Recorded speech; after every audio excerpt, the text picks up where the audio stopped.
Video को शुरू करने से पहले मैं आपको बता देना चाहता हूँ कि इस ऑडियो बुक का फर्स्ट, सेकंड, थर्ड और फोर्थ एपिसोड अपलोड हो चुका है। अगर आपने नहीं देखा तो नीचे डिस्क्रिप्शन में लिंक है प्लेलिस्ट का, आप उस पर क्लिक करके देख सकते हैं। फिलहाल आज के इस फिफ्थ एपिसोड को स्टार्ट करते हैं। खुद को उदाहरण बनाएं।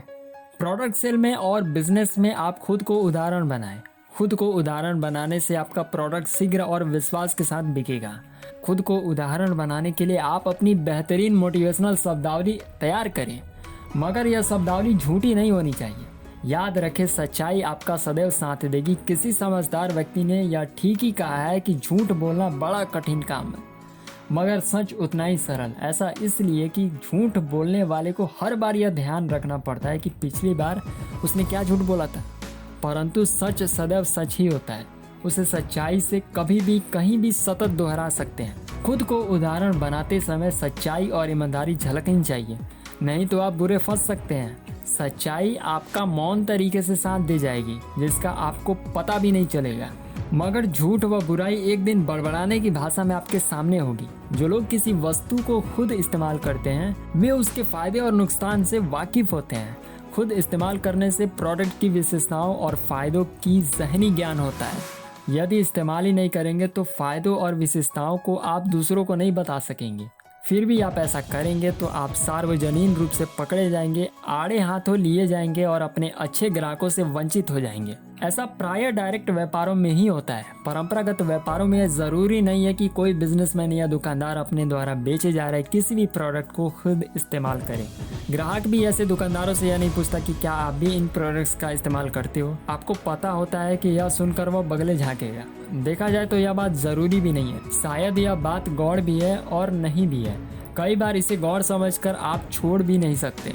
उदाहरण के तौर पर, यदि कोई रेस्टोरेंट का मालिक अपने रेस्टोरेंट को छोड़कर ग्राहकों के सामने किसी अन्य रेस्टोरेंट में जाकर भोजन ग्रहण करे तो आप इसे क्या कहेंगे? क्या आप उस रेस्टोरेंट में बैठकर भोजन करना पसंद करेंगे? नहीं ना। अपने डायरेक्ट बिजनेस सिस्टम में भी अपने आप को उदाहरण बनाएं। खुद के प्रोडक्ट्स के चलते फिरते डेमो बन जाएं।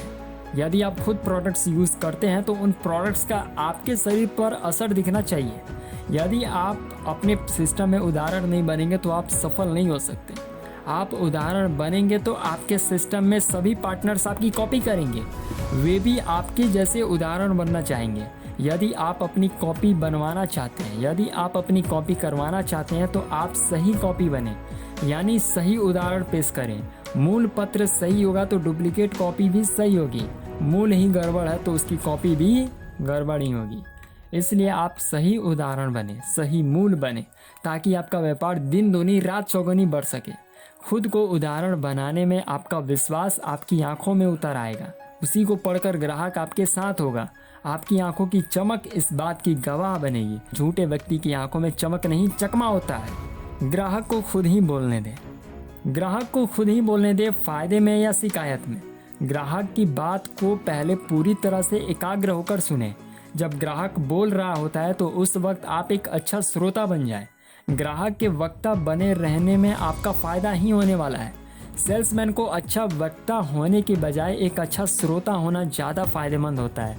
याद रखें, असंतुष्ट ग्राहक आपको नई दिशाएं देता है, तो संतुष्ट ग्राहक आपको नई दशाएं देता है। प्रायः यह देखा गया है कि डायरेक्ट व्यवसाय में जुड़े व्यक्ति इतने उत्साहित होते हैं कि वे इस बात को बिल्कुल भूलकर ग्राहक की बात को सुनने को तैयार ही नहीं होते। ऐसे लोग ग्राहक की बात सुनने की बजाय केवल अपनी बात बोलते रहते हैं, जिससे ग्राहक चिढ़ जाते हैं और उससे कोई भी वस्तु खरीदते नहीं हैं। याद रखें, ग्राहक की ज़रूरतें आपकी ज़रूरतों से ज़्यादा महत्वपूर्ण है। ग्राहक आपसे इस गंदी आदत की वजह से पीछा छुड़ाना चाहने लगता है। यह आदत आपके लिए बड़ी घातक सिद्ध होगी। जब कोई विक्रेता किसी ग्राहक की बात नहीं सुनता है तो एक बहस छिड़ जाती है, जिसका कभी अंत नहीं होता। बहस से सौदा और ग्राहकी दोनों ही खराब हो जाते हैं। एक अच्छा विक्रेता को ग्राहक की शिकायत या प्रशंसा को अच्छी तरह से सुनना होता है। ग्राहक राजा होता है। बहुत से लोग तो ग्राहक को भगवान मानते हैं। जो लोग ग्राहक को भगवान मानते हैं वे ग्राहक को किसी चीज़ की ज़रूरत है, उसकी क्या इच्छा है, वह क्या चाहता है, वह क्या कहना चाह रहा है, उसकी शिकायत क्या है, उसकी प्रशंसा क्या है, उसके लिए कौन सा प्रोडक्ट अच्छा साबित होगा, उसकी समस्या का निदान कैसे हो सकता है, इत्यादि बातों को बड़ी ध्यान से सुनते हैं और उनका समाधान करते हैं। वह भगवान होने के कारण उसे नाराज नहीं किया जा सकता। ऐसा नहीं होना चाहिए कि आप ग्राहक की बातों पर ध्यान ही ना दें। ज़्यादातर मामलों में सेल्समैन की असफलता का बड़ा कारण भी यही होता है कि वे बोलते बहुत हैं और सुनते कम हैं। शायद इसके पीछे उनका उत्साहित होना या विषय के प्रति ज़्यादा ज्ञानवान हो जाना या ज़्यादा मुनाफा कमाना हो सकता है, परंतु यह गलत है। बहुत से सेल्समैन अपनी असफलता को छुपाने के चक्कर में भी बहुत ज़्यादा बोलते हैं। बोलने के मामले में वे इस हद को भी पार कर जाते हैं कि वे एक बहस को जन्म दे देते हैं और ग्राहक को दबाने की कोशिश करने में लग जाते हैं। यह जरूरी नहीं है कि ग्राहक आपकी बात को माने ही, परंतु कितने ही दूराग्रही सेल्समैन इस बात में अपना पुरुषार्थ मान लेते हैं कि वे ग्राहक को अपनी बात मनवा कर ही दम लेंगे, वे उसे पछाड़ कर ही मानेंगे। यह उनकी धारणा होती है। वे गर्मा गर्म बहस में इतने बोलते हैं कि बेचारे ग्राहक को एक बार भी बोलने का मौका नहीं देते। इस बात का नतीजा यह होता है कि ग्राहक गुस्सा हो जाता है, वह आपसे कोई भी वस्तु नहीं खरीदता है, वह ग्राहक रक्षात्मक मुद्रा में आ जाता है, आपको मन ही मन गाली गलौज करने लग जाता है, वह इतना चिढ़ जाता है कि भविष्य में आपसे कोई व्यवहार करने की सोच नहीं पाता। ऐसे हालातों में आपकी उस ताल खोटी आदत के कारण आपको खाली हाथ मटकते नैन ही लौटना पड़ता है। वे वाक्य युद्ध में जीतने का दम जरूर भर सकते हैं, वह भी खाली जेब। एक सफल सेल्समैन ऐसा कभी नहीं होने देता। वह ग्राहक को ही सर्वोपरि रखता है। उसका एक अमर सिद्धांत होता है कि ग्राहक अपनी जगह सदैव सही होता है।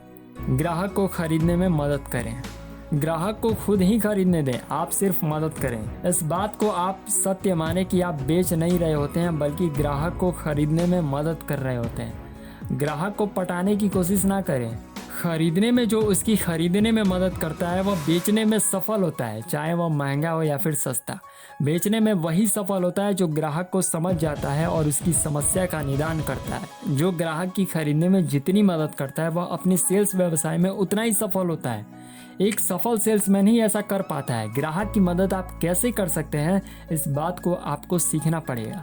आप कभी किसी को कोई वस्तु बेच नहीं सकते, बल्कि आप किसी को आपसे खरीदने में मदद कर सकते हैं। ग्राहक की जगह अपने आप को रखकर देखने पर ही आप ग्राहक की सच्ची मदद कर पाएंगे। आप मदद करें, ग्राहक की हर जिज्ञासा का उचित समाधान करें।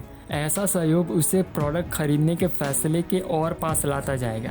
मदद के मायने यह नहीं है कि आप अपने प्रोडक्ट्स को किसी ग्राहक को उधार में दे दें, या आप उसमें काफ़ी छूट दे दें, या उस प्रोडक्ट का मूल्य ही नहीं लें, या अपनी जेब से पैसे निकाल कर दे दें, या किसी ग्राहक को इतना भ्रमित कर दे कि वह विवश हो जाए, या गलत सूचना देकर उसकी ज़रूरत पैदा कर दे, या उस पर किसी अन्य प्रकार के मेहरबान हो जाए। ये सब अच्छी सेलिंग के गुण नहीं है और न ही मदद करने के लिए ये सही तरीके हो सकते हैं। ग्राहक को खरीदने में मदद कैसे कर सकते हैं, इस मनोविज्ञान को आपको सीखना पड़ेगा। सीखने की कुछ बातें आपको अभी पता चलने वाली हैं। 3 बुलाए 13 आए, दे दाल में पानी। प्रायः नए प्रोडक्ट्स या सेवाओं पर लोग ऐसे टूट पड़ते हैं जैसे बाद में कभी वे सेवा या प्रोडक्ट्स मिलेंगे ही नहीं। भारतीय उपभोक्ताओं के स्वभाव में ही यह बात उतरी होती है कि वे किसी भी वक्त भेड़ चाल के शिकार हो सकते हैं। जैसे एक शास्त्रीय फंडा प्रतिवर्ष चलता है कि धनतेरस को खरीदारी, श्राद्ध पक्ष में खरीदारी, बुद्ध पूर्णिमा, ईद, क्रिसमस व दीपावली पर खरीदारी या पुष्य बुद्ध योग में खरीदारी बड़ी लाभदायक एवं सुखदायक है। इसी भेड़ चाल के कारण अनेक सेवाएं या प्रोडक्ट सस्ते हुए भी जबरदस्त मांग के कारण महंगे तो होते ही हैं, साथ ही सप्लायर उस प्रोडक्ट की क्वालिटी और अन्य बातों पर भी कोई ध्यान ना देकर उसे किसी भी स्थिति में बेचने में लग जाते हैं। ऐसे स्थानों पर आप 3 बुलाएं और 13 आए, दे दाल में पानी वाली कहावत का नज़ारा देख सकते हैं।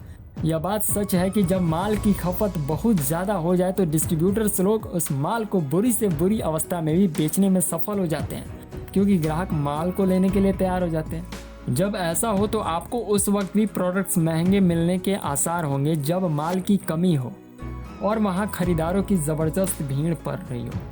दे दाल में पानी वाला नज़ारा आप बाजार में जाकर अपनी आंखों से देख सकते हैं। साथ ही बहुत सी दुकानों या शोरूम्स या शॉपिंग मॉल्स में आप ऑनलाइन वेबसाइट पर ज़बरदस्त भीड़ के रूप में 3 बुलाए 13 आए वाले नज़ारे भी देख सकते हैं। कुशल विक्रेता ग्राहकों की कमजोर कड़ी का इस्तेमाल पूरा से पूरा फायदा उठाने में करते हैं। यह गुण व्यापार के श्रेष्ठ गुणों में से एक है। अच्छे प्रोडक्ट्स बेचे नहीं जाते, बिक जाते हैं। जो प्रोडक्ट्स अच्छी क्वालिटी के होते हैं उनको बेचा नहीं जाता, बल्कि बिक जाते हैं। इस बात में काफ़ी सच्चाई भरी है, क्योंकि अच्छी क्वालिटी की ज़रूरत हमेशा बनी रहती है, इसलिए लोग स्वयं अपनी ज़रूरत के अनुसार से खरीद लेते हैं। क्वालिटी प्रोडक्ट्स बेचने में किसी को कोई भी परेशानी नहीं उठानी पड़ती है। लोग इनके बारे में जानते हैं और जानने के सदैव इच्छुक रहते हैं। ग्राहक हमेशा कुछ नया यानी बेहतर क्वालिटी चाहता है और समस्या आने पर ईमानदारी से उसका समाधान भी चाहता है।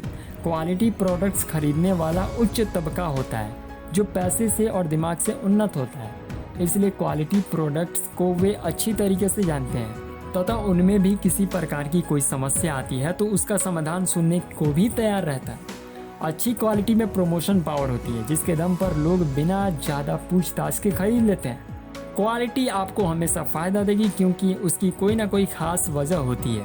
उनमें वे विशेषताएं होती हैं जिन्हें क्वालिटी पसंद व्यक्ति चाहता है। ऐसे लोगों को क्वालिटी प्रोडक्ट्स बेचे नहीं जाते हैं बल्कि बिक जाते हैं। ब्रांडेड वस्तुओं का बाजार बहुत बड़ा होता जा रहा है। ब्रांड प्रोडक्ट्स ऑनलाइन ऑफलाइन दोनों जगह बिकते हैं। लोग कंपनी या प्रोडक्ट्स के ब्रांड के नाम से ही उसे खरीदना पसंद करते हैं। समाज में भी ऐसा बहुत बड़ा तबका बनता जा रहा है जो इस आदत से ताल्लुक़ रखता है। याद रखें, ग्राहक सोने का अंडा देने वाली मुर्गी के समान होते हैं। उनकी इसी तरह देखभाल कीजिए। आशा करता हूँ कि इस ऑडियो बुक को भी सुनने के बाद आपको ज़्यादा वैल्यूएबल नॉलेज मिली होगी। अगर आपको ये वीडियो पसंद आई है तो इस वीडियो को लाइक कर दीजिए, शेयर कर दीजिए। अगर आपने पिछले एपिसोड्स नहीं देखे हैं तो नीचे डिस्क्रिप्शन में प्लेलिस्ट का लिंक है, क्लिक करके आप सारे एपिसोड देख सकते हैं। और आप सभी का तहे दिल से बहुत बहुत धन्यवाद जो आपने हमें इतना ज़्यादा सपोर्ट किया। इसके लिए तहे दिल से आप सभी का बहुत बहुत धन्यवाद। मिलते हैं नेक्स्ट वीडियो में, तब तक के लिए जय हिंद, वंदे मातरम।